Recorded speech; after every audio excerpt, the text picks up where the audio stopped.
Quédense a ver el video de hoy y descubran cómo funciona la mente de los adolescentes.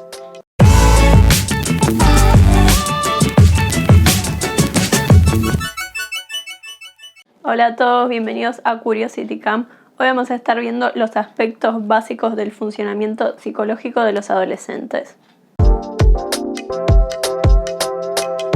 Empecemos viendo qué es la adolescencia. La adolescencia es una época de nueva organización psíquica marcada por la segunda oleada de la sexualidad, estando la primera en la infancia, y por la inauguración del erotismo genital. Esta nueva organización hace que se resignifiquen las huellas némicas de la infancia, por lo cual algunas pueden llegar a devenir traumáticas, ahora que se las observa desde otra perspectiva, que es la de la genitalidad.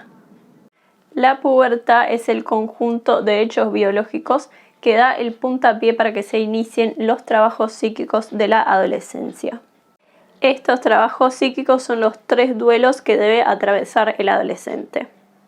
Primero, el duelo por los padres de la infancia, ya que antiguamente los padres eran idealizados y se creía que tenían todos los saberes, y ahora desde la adolescencia se descubre que esto no es cierto, se empieza a comparar a los padres con otras personas y se descubren sus fallas, por lo que cae esta idealización. Después está el duelo por los roles de la infancia, ya que antes no había responsabilidades y los actos no producían consecuencias muy serias. Y por último, el duelo por el cuerpo de la infancia, ya que este era un cuerpo que se conocía y se dominaba, y ahora se está teniendo un nuevo cuerpo que tiene nuevos olores, nuevos tamaños, que no se sabe coordinar muy bien. Ante todos estos trabajos psíquicos, el adolescente se encuentra con una insuficiencia de recursos psíquicos porque son muchos cambios muy grandes que ocurren todos al mismo tiempo, por lo que no tiene recursos para poder procesar esto. Ante esta insuficiencia, los adolescentes acuden a los grupos de pares, que son los compañeros, para poder transitar mejor todos estos cambios con alguien que también los está padeciendo. También se acude a la modificación corporal artificial, como son los piercings y los tatuajes, para tener control por lo menos de algún aspecto de este cuerpo tan cambiante. Y por último, se acude también a la desmentida, que sería la negación de que está ocurriendo algo o la negación de que va a ocurrir algo. Por eso los adolescentes asumen conductas tan arriesgadas, es porque su psiquismo funciona bajo la desmentida, bajo el decir, si hago esto no me va a pasar nada, y realmente creer en esto. Veamos cuáles son los logros de la adolescencia.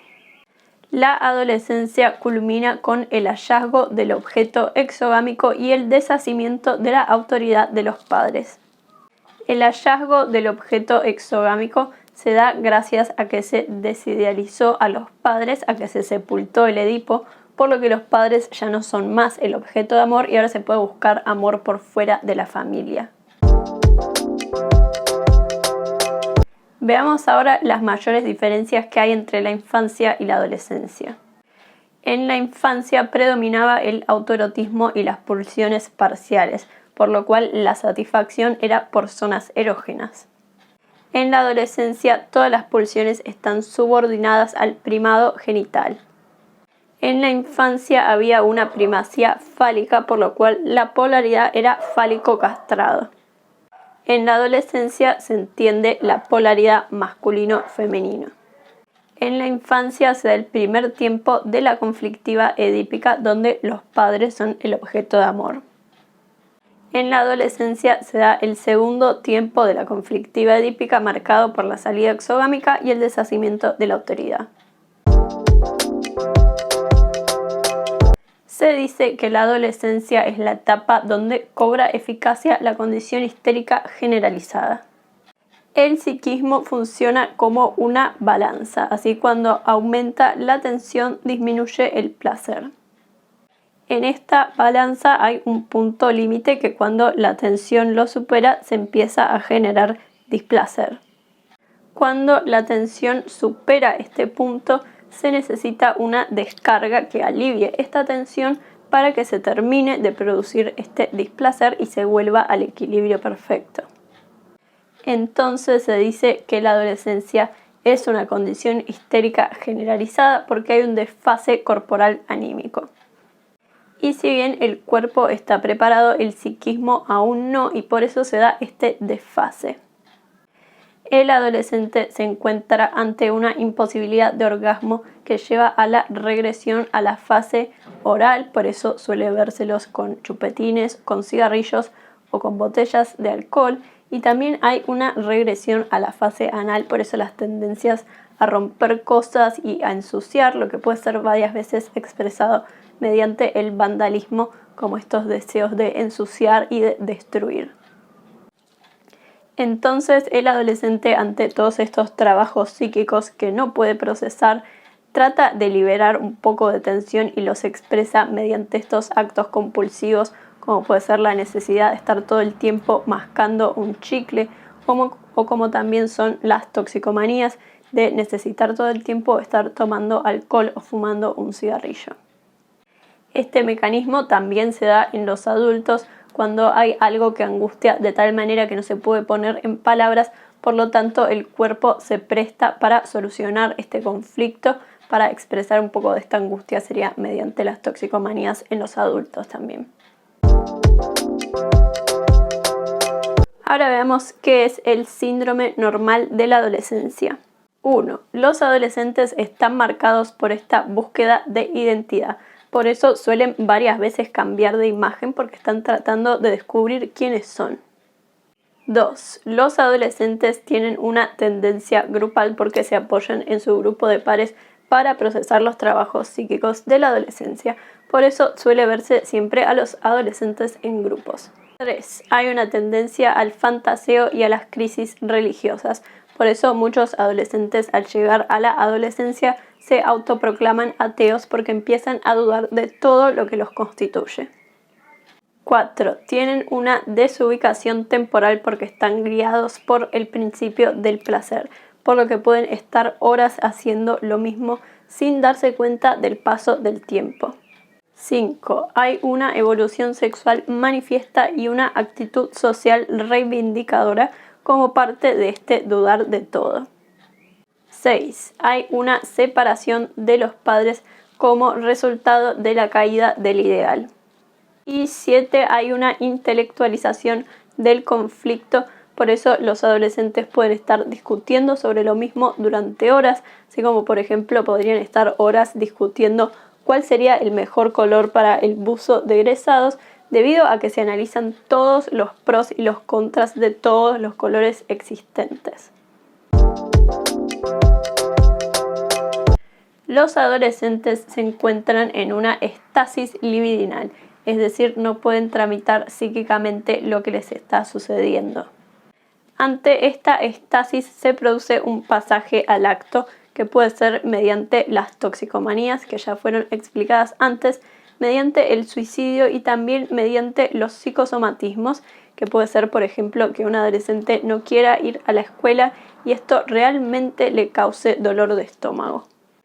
La estasis quiere decir que hay una cantidad de tensión que no encuentra medio de descarga. Por lo tanto, los adolescentes están marcados por una tendencia a la cantidad sobre la cualidad. Este predominio de la cantidad genera una gran importancia numérica en el adolescente. Por eso para los adolescentes es tan importante la cantidad de seguidores o el número de me gustas en una foto, porque la cantidad es más importante que la cualidad. Como el adolescente no puede pasar de cantidad a cualidad, el número lo define. Por eso es muy importante para ellos tener un gran número de amigos sin importar la cualidad de estos. Ahora veamos el recorrido de la libido. Existen dos tipos de pulsión: las pulsiones sexuales y las pulsiones de autoconservación. Las pulsiones sexuales pueden ser de objeto mediante la libido objetal, que es la carga que yo deposito en mi objeto de amor, o pueden ser del yo mediante la libido yoica, que es la carga de amor que deposito en mí mismo. La pulsión de autoconservación de objeto está marcada por el interés y la del yo por el egoísmo constitutivo. En la primera etapa tenemos el autoerotismo infantil, donde no hay un yo ni tampoco hay objeto, es decir, todo es lo mismo. Para que se constituya el yo se necesita un nuevo acto psíquico que será el primer lazo afectivo de este bebé. Este primer lazo afectivo es la identificación primaria con los padres. Esta identificación con los padres es masiva, es global. Me identifico con mis padres de manera global, es decir, no con rasgos. Es una fase preedípica donde el otro es perfecto e ideal. 2. Luego tenemos al narcisismo primario, que es donde el yo ya constituido funciona como reservorio de la libido.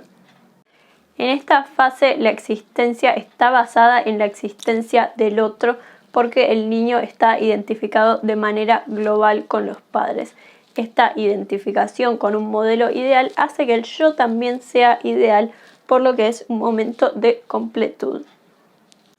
Este momento de completud va a ser lo que motorice el deseo durante todo el resto de la vida, por ser un momento ideal de la vida que solo ocurre una vez y nunca más vuelve, al que siempre se va a querer volver, pero no se va a poder, por lo que se va a acudir a sustitutos que nunca van a completar al yo de la manera que el yo estaba completo en esta etapa.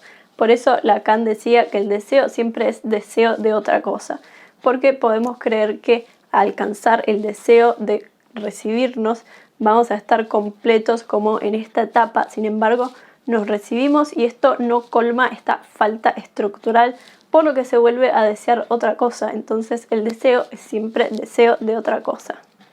Luego tenemos a la fase de elección de objeto que se da en la adolescencia por la salida exogámica. La elección de objeto puede ser anaclíptica, por lo que tomo como modelo a mis padres, es decir, busco una pareja que se parezca a mi padre o a mi madre en cierto rasgo de personalidad o en cierto tipo de apariencia. La elección de objeto también puede ser narcisista, por lo que se toma como modelo al yo. En una elección de objeto narcisista normal se toma como modelo a alguien que se parezca a mí. Y en una elección patológica se busca a alguien que complete lo que le falta a mi yo, a alguien que venga a funcionar como mi elemento de completud. Por último, tenemos a la fase del narcisismo secundario. El narcisismo secundario se da con la vuelta de la libido al yo y con el aumento del sentimiento de sí. La libido también funciona como una balanza. Por eso cuando aumenta la libido yoica disminuye la libido de objeto. Y cuando deposito mucha libido en mi objeto de amor, por ejemplo en mi pareja, disminuye el sentimiento de sí, es decir, la libido yoica.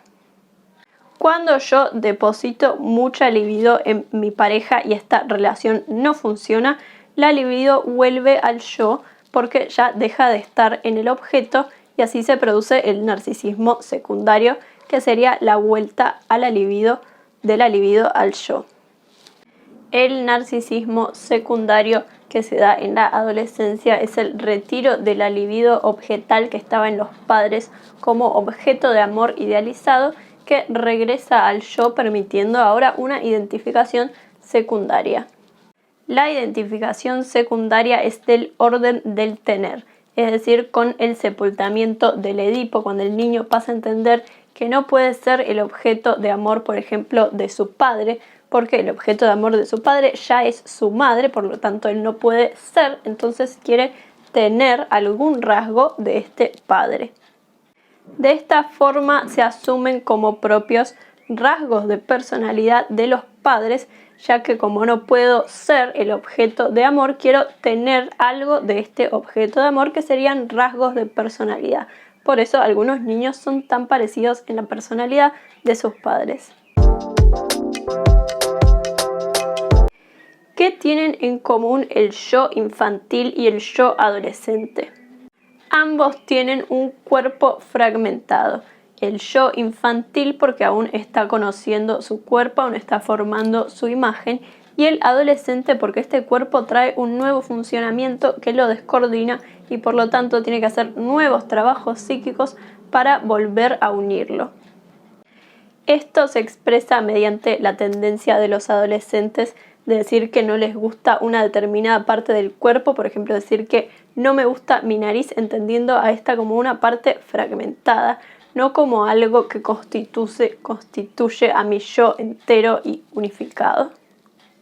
Este cuerpo fragmentado del adolescente hace que inicien las dudas de sí mismo, de los demás y de todo conocimiento adquirido, por lo cual inician las comparaciones, tanto de sus padres con otros padres o de sí mismo con otras personas. Estas comparaciones causan la caída del ideal paterno y durante esta caída se van produciendo identificaciones secundarias a la par con los grupos de pares que funcionan como sostén de este adolescente. Los adolescentes tienden a una identificación grupal que funciona a la vez como identificación primaria y como identificación secundaria. Es una identificación primaria porque es dadora de identidad, es decir, soy alguien porque pertenezco a este grupo. Este grupo es lo que conforma mi identidad. Y también es una identificación secundaria porque es del orden del tener. Es decir, pertenezco a este grupo solo porque tengo algo, es decir, algún rasgo en común con el resto de los participantes del grupo. En la adolescencia es muy común el distanciamiento y los conflictos con los padres que surgen debido a este segundo tiempo de la conflictiva edípica. Con la reedición de las huellas némicas de la infancia también se reedita el Edipo, que ahora vuelve para ser reprimido aún con más fuerza. Es reprimido con más fuerza porque ahora es posible el parricidio y el incesto, por lo tanto el adolescente necesita distancia con los objetos de estas fantasías inconscientes que lo atormentan. El sepultamiento del Edipo, y también podría decirse los trabajos psíquicos de la adolescencia, culminan con la asunción del deseo propio, con la capacidad de conseguir un objeto exogámico, de crear proyectos de vida y de que la angustia paterna ya no sea determinante de la acción de esta persona. Es decir, si a mis padres no les gusta mi pareja, que eso no sea determinante de si yo me pongo o no en pareja con esta persona. Esto es todo de adolescencia por hoy. Si este video les ayudó a entender mejor la materia, denle me gusta y suscríbanse.